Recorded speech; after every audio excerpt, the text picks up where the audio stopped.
Ladies and gentlemen, welcome to the last PokerNews Podcast of 2021.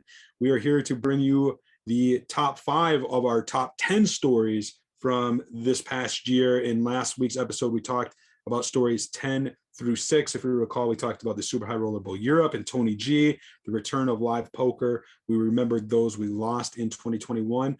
Also, Michigan getting online poker and the launch of Club GG. So if you want to hear more about those stories, be sure to go back and check out the last episode. For this episode, I'm joined by Sarah Herring. And Sarah, I'm pretty excited. We've got 5 stories that really any of these could have been number 1. But in this year, we had to rank them somewhere, I guess. Yeah, well, everyone knows my top story was Club GG coming to the US because everyone knows that I mostly only care about myself, and finally being able to play online poker again for actual stakes and things that matter, and trying to get onto the card player cruise is just mostly what I care about. But I guess if we have to put all things into consideration, there was a lot of other really good, interesting stories too. Well, we're going to get into some of those right now. And I guess we'll start with, there's going to be a lot of WSOP talk on this particular episode. There's no getting around that. The return of the World Series of Poker was a big story. But one of the stories within that story was the bracelet winners at place in Las throughout. Now there's 88 bracelets awarded during the live Vegas portion of the WSOP, and Sarah, there were a lot of big names. Phil Hellmuth, we'll talk about him a little bit later. He won bracelet number 16. He flirted with winning some others, but looking over the list of winners, just to see not only players who captured multiple bracelets from their career. So we had a lot of guys who won their 3rd, 4th, and even 5th career gold bracelets, but actually people who won multiple bracelets from just within the 2021 World Series of Poker was pretty impressive. So Jeremy Osmus won 2. He won event number 3, and then he won one right at the end as well. So he kind of bookended the series. We also had, let me look over the list here as I scroll through the results. Kevin Gearhart was another guy who won 2 bracelets this year to give his career total up to number 4. Anthony Zeno is a guy who, look, everybody loves Ant Zeno. I do. One of the nicest guys in poker. He took down 2. Scott Ball took down 2, the first 2 of his career, on his way to winning the 2021 Velo Player of the Year.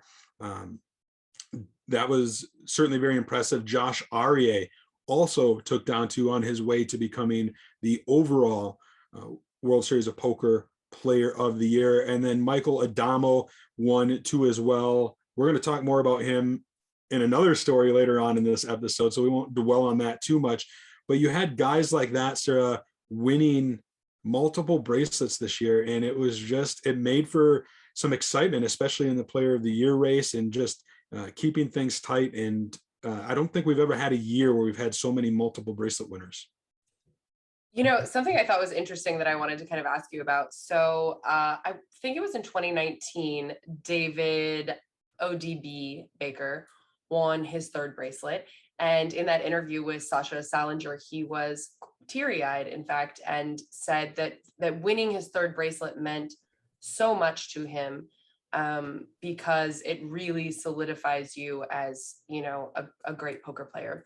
And I thought it was very he's been around for a long time, and he mostly hangs out with people who are bracelet winners. And I thought it was a beautiful moment that you don't expect from, say, a 3rd bracelet winner. But then this year, when I was watching the winner content, it was David Baker being interviewed by Laura Nisi, and he said, you know, anyone can win 1 bracelet, like essentially saying luck could get you 1 bracelet, right? And that 2 bracelets sort of solidifies you as like more than just a lucky situation, but that 3 really showcases you as or cements you as a real professional poker player with skills and talent and ability. And I just thought that it was interesting to hear that a couple times, because from the outside perspective, to me, 3 seems like kind of a lot and a little bit ridiculous and not super attainable for even great poker players. So I'm curious, as someone, in the media who's been covering this for a while and will certainly cover it for long after, do you think that 3 is really where people are great poker players? I think there's some credence to it. There's certainly great poker players who only have, 0, 1, or 2 bracelets. I only have 1. I need 2 more to get to that for that benchmark. But there is something special about 3. It puts you in this exclusive company. Now, that said, that bar could move as the World Series continues to expand. Look, there's more and more bracelets now. We got online, we got WSOP Europe. Every Vegas edition, they seem to add a few more. So maybe that bar moves to 4 or 5 or what have you. But I think for right now, yes, that 3 is that very kind of bar that sets it apart. Like once you hit that, you're in some very exclusive club, because, if you look at the history of the World Series of Poker, there's something like, I don't know, let's just say about 2,000 bracelets that have been awarded. I think it's a little under that, but it's right around that mark. There's been a lot of one-time bracelet winners. There's been an okay amount of 2-time bracelet winners, but yeah, once you get to that 3, that's where it really starts to differentiate itself. So I do think there's something to that. But look, we've seen a lot of guys this year win number 4. Michael Addamo, Adrian Mateos. You got guys who won number 5. Sean Deeb, Benny Glazer won number 4. That's another one. So you had a lot of these guys that won that, but you also had people coming out who won their first and probably won't be their last. So like Mikita Badziakuski, Jason Wheeler, Oli Shemian. These are guys who shipped their first bracelet. I know there's a lot more. I'm trying to scroll down. Corey Aldemir, who won the main event, for goodness sake. He's a great player. I'm sure it's not going to be the last one that he wins. Dan Cates won the Poker Players Championship to claim his first piece of gold. And Jason Kuhn, he was on the list of best without a bracelet, finally got his name off of it. So we had a lot of players here who won their first bracelet, but probably not their last. But then others who keep adding to it. Brian Rass, that's another one. He won number 5 this year. He turns 40 next year. We'll look for him to be nominated for the Poker Hall of Fame with the career that he's had. And Adam Friedman, also, he won the 10K Dealer's Choice Championship for the 3rd time in a row, which was just an incredible accomplishment and one of the biggest stories to come out of the 2021 WSOP. So yeah, I don't know, just this Chance Kornuth won a bracelet. Mike Norrie, just looking over this list of names, it's like, man, I don't know if we've ever seen WSOP where there's been so many recognizable names taking down bracelets. It's pretty impressive. Do you want to talk about recognizable names? Let's just do it. Let's just move right in. So the next story on our list, number 4, is Polk versus Negreanu. And I actually probably would put this higher also if it was just me making the list, because I think from the standpoint of media, drama, just attention, honestly, the story, it just felt like one that just kept going and going and going. And it already had a really long history with how we got to where we were. But the Polk versus Negreanu heads up match, although the actual winning was less, I think, exciting or dramatic, the whole story was captivating. It really was. And it started at the end of last year, if you remember. So this was a story that started in 2020. It was this long-awaited match. In fact, remember when it first started, they did a like 200 hands heads up. It was televised at PokerGo Studio, and then the rest went online. They ended up playing 36 different sessions over 3 months, 25,000 hands, 200, 400 heads up. And over that course, it was Doug Polk beating Negreanu for $1.2 million. I agree with you, Sarah. This took place at a time, this was before live poker really was picking up steam again. We didn't have a lot of the stories to keep us occupied. And so this was dominating the poker headlines for a good long while there. And it was a grudge match that started in a lot of hatred, I guess. You had Doug Polk, the provocateur, poking at Daniel Negreanu over the years, and Negreanu, understandably frustrated and disliked Polk for it, and they ended up going to battle here. And Doug Polk's a heads-up specialist. That's where he's made his name, where he's made his bread and butter over the years. And so for for Negreanu to step up to the plate and take him on, you got to give him credit there. Now, it did cost him $1.2 million to do so, but credit where credit's due. This was a battle of titans, if you will. If you were to take a poker heads-up match and equate it to like a Rocky movie, this, I think, would kind of be it. This is Rocky versus Apollo Creed in a lot of regards, and they went blow for blow there for a while before Polk really started pulling away and ultimately gets it done, gets the victory. But kind of the twist of this all was, well, the challenge started in this kind of mutual hatred. It ended in more of a mutual respect, and it seemed that both Polk and Negreanu had buried the hatchet at the time of this ending. And as far as I know, that's kind of done. Like, that chapter, at least for now, between Doug Polk and Negreanu has kind of been settled. And I think there's something to be said about that between these two competitors.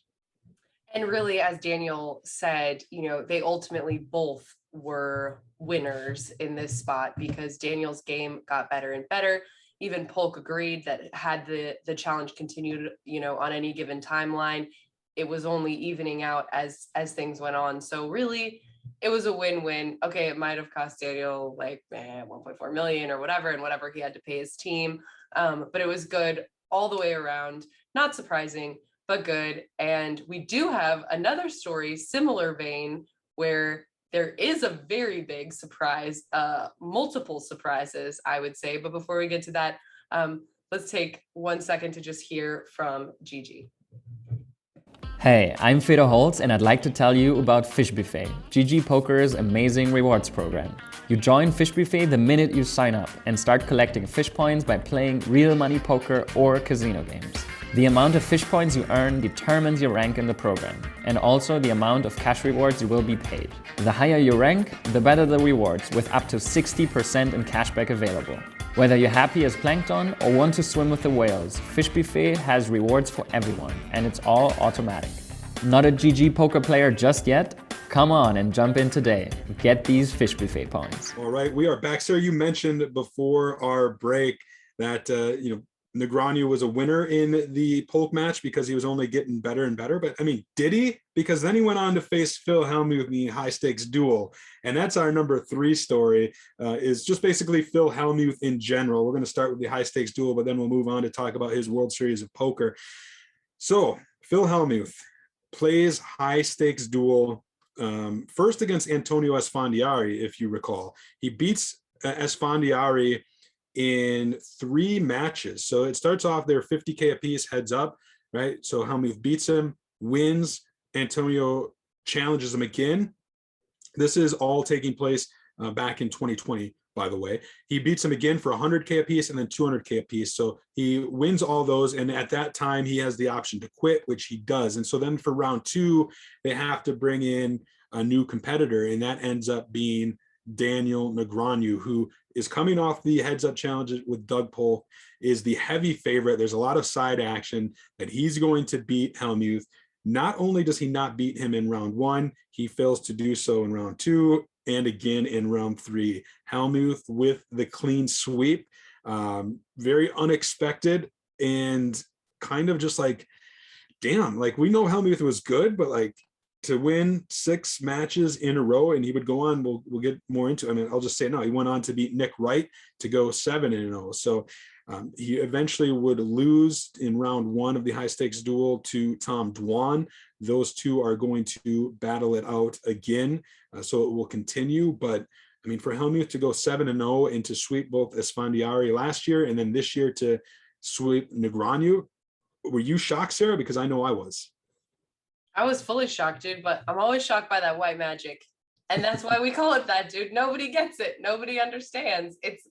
And there's obviously a certain amount of luck, and heads up is a smaller sample size than they're not playing 20,000 hands or 50,000 hands. But that being said, like 7 in a row, I'm not like salty about it, dude. I'm gonna give Phil Hellmuth credit where credit's due. He's a boss. And yeah, if you go ahead. No, go. Yeah. Oh, I would say, like, if you didn't know he was a boss and his World Series of Poker, what an incredible start! Just every year, all the time. Yeah, he's like winning a bracelet every time. Especially in 2021, because not only did he win a bracelet, he won his 16th record bracelet. I was there. It was a very special moment. He almost won number 17. He was heads up with Adam Friedman, as I mentioned. He ended up setting a record for the most WSOP final tables in a single series. Seven final tables he made. In event number 2, he finished second in the 25K. I don't know if this one's right. 25K horse. That doesn't seem right with the prize. Anyways, well, I'll double check that one. But then he finished 5th in the Omaha High-Low Championship, 4th in the stud. He won the 1500 no limit deuce to 7 low ball, and then 2nd in the dealer's choice to Adam Friedman, as I just mentioned. He was 8th at the Raz Championship, and then another runner-up finish in the 50K pot limit Omaha High Roller. So he had a win. He had, it looks like, 3 runner-up finishes. I don't think that's quite right. I'm going to double check that. But anyways, regardless, he had a great series. He was in the contention for player of the year, ended up finishing 2nd yet again, this time to Josh Aryeh. And then he posted after the series his results. He entered 34 events, and he totaled about 448,000 in buy-ins, cashed out for 1.25 million for a net profit of just over $800,000. So an overall great series for the Poker Brat. I know he was disappointed not to win player of the year, not to win more bracelets, but still, what a year 2021 has been for Phil Hellmuth, between the High Stakes Duel, between the World Series of Poker. I'm a Phil Hellmuth fan. We talked about it during the holiday gift guide episode a couple of weeks ago. I gave him a ride to the Rio during the WSOP, and me and Phil go way back. We're both Wisconsin boys, and if there's critics, if there's naysayers, there always are. They're going to be back, but for this year in 2021, it would seem that they have at least been silenced for a little bit. Yeah, I mean, more than 800K in Phil Hellmuth terms, that would buy a lot of houses in Wisconsin, which is how he's periodically judges how much things cost. And if you want to know more about Phil Hellmuth, about his life story, about the tips and tricks that have got him where he is, he also has an autobiography, which was put together by D&B Publishing, who publish a ton of amazing content from the poker space. And just get a little smattering here of some of the content you can get from D&B have many wonderful books written by established experts and stars of the poker world. Secrets of Professional Tournament Poker, The Essential Guide, is a landmark in poker publishing and undoubtedly the definitive guide to tournament poker. Modern Poker Theory, this truly remarkable book, is the ultimate guide to no-limit hold'em poker based on GTO principles. Jonathan Little's Excelling at Tough No-Limit Hold'em Games, a must-have book if you have ambitions to move up the stakes. Poker Brat, this autobiography is a fascinating insight into the highs and lows of Phil Hellmuth's life, as well as an insight into the tips and techniques Phil used to set and achieve his life goals. Why Alex Beats Bobby at Poker, a journey through human psychology, game theory, easy-to-understand mathematics, and even philosophy. Mastering small stakes cash games, in this brand new book, publishing soon, renowned poker coach Evan Jarvis will show you how you too can achieve your goals to become a better cash player. Go to D&B Poker for full details on these and many other titles. All right, we are back. A number 2 story of 2021 is Michael Addamo. That's it, just Michael Addamo. What a story from start to finish. This year has belonged to him, an absolute beast. It seems every year that there's one player who really breaks out. It was Daniel Coleman many years ago, Fedor Holtz there for a while, Justin Bonomo, I think Eric Seidel. Every year there's somebody who sets themselves apart, and this year it was no doubt Michael Addamo. Sir, I'm going to give you a little bit of a rundown of what he accomplished in 2021. So it started back in January. GGPoker had a WSOP circuit event. He won the a WSOP circuit Colossus there for $375,000. In March, he won the Party Poker Millions Online Mega High Roller for $1.3 million. And then we had, he wins the WPT Online Series 25K Super High Roller on Party Poker in May. He wins his 4th Super Millions title on GGPoker in August, which we talk about the Super Millions here all the time. Just to win that is pretty incredible. So that's just basically the first half of the year, and it only is going to get better from there. So he goes in September over to Las Vegas. He has to quarantine, makes his way to the United States, shows up at the Poker Masters just in time to play the last 2 events, or 2 of the last 3 events. He ends up winning back-to-back events at the Poker Masters to claim the purple poker jacket, right? So he wins event number 11, that was a 50K. Then he wins event number 12, which was 100K, and just vaults to the top of the leaderboard to become the poker master. If that's not enough, later on, not even that much later, a couple weeks later, he hops into the Super High Roller Bowl 6. This is at the Poker Go studio. Very memorable. He eliminates Daniel Negreanu in round 1, level 1 of the tournament, uses that chip lead, goes all the way over to get his 3rd consecutive high roller title and $3.4 million. In the process, he became Australia's all-time winningest live tournament player, surpassing 2005 WSOP Main Event champ Joe Hashem in the process. So great, could end there, and Michael Addamo would go down in history. No, let's just go to the World Series of Poker and win not 1, but 2 more bracelets to bring his career total up to 4. He won event number 38 as a 50K high roller for $1.3 million. And then on the last day of the series, he took down event number 87, 100K high roller for almost $2 million. That is Michael Addamo's 2021. And when we're recording this, there's still some time left in December. So who knows what else he could get done.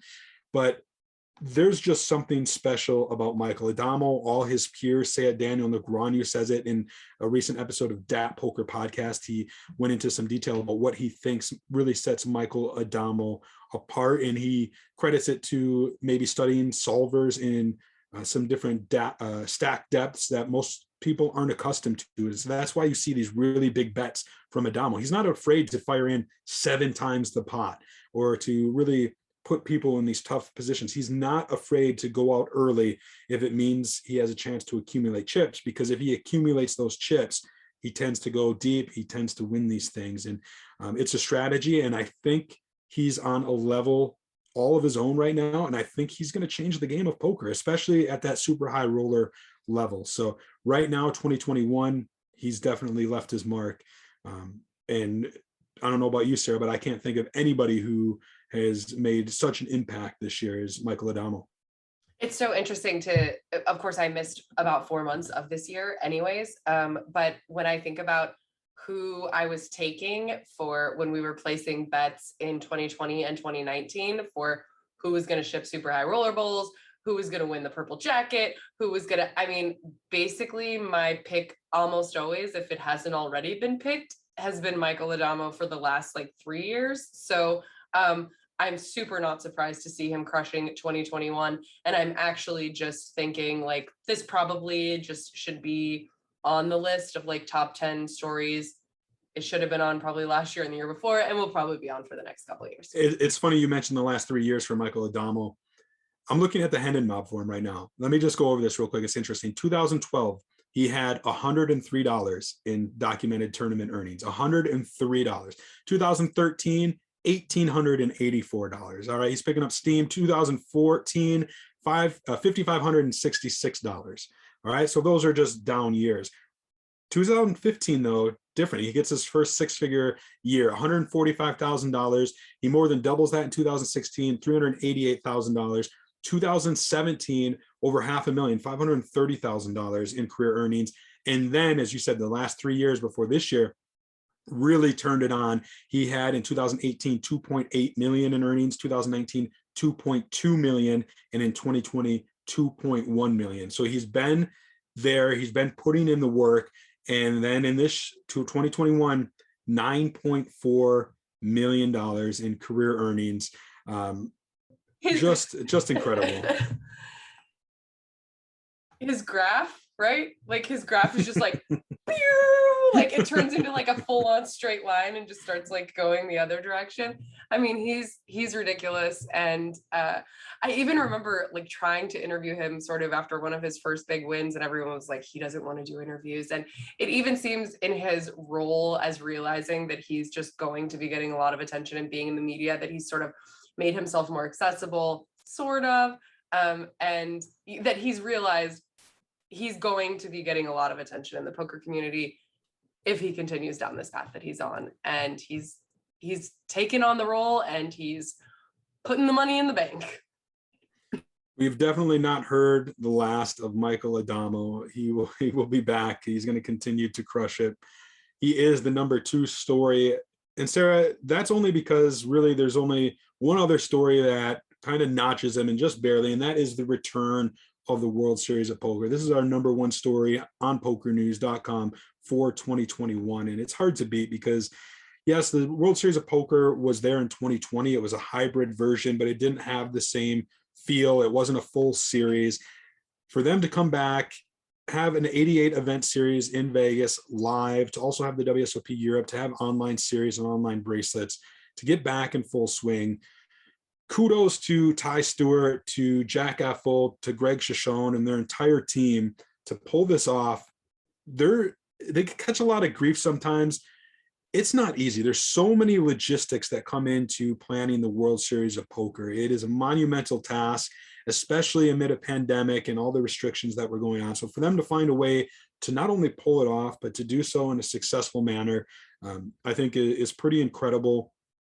And not only that, we got through it relatively unscathed. There were no huge COVID outbreaks or anything like that. There were some great storylines, which we've talked a lot about in this top 10 list, and we can talk a little more about some here, Sarah, between you and I. I know that you weren't there, but what was it like from the outside looking in at this year's WSOP? Did it come across as a success and, you know, a fun time and big stories like it felt to me being on the ground?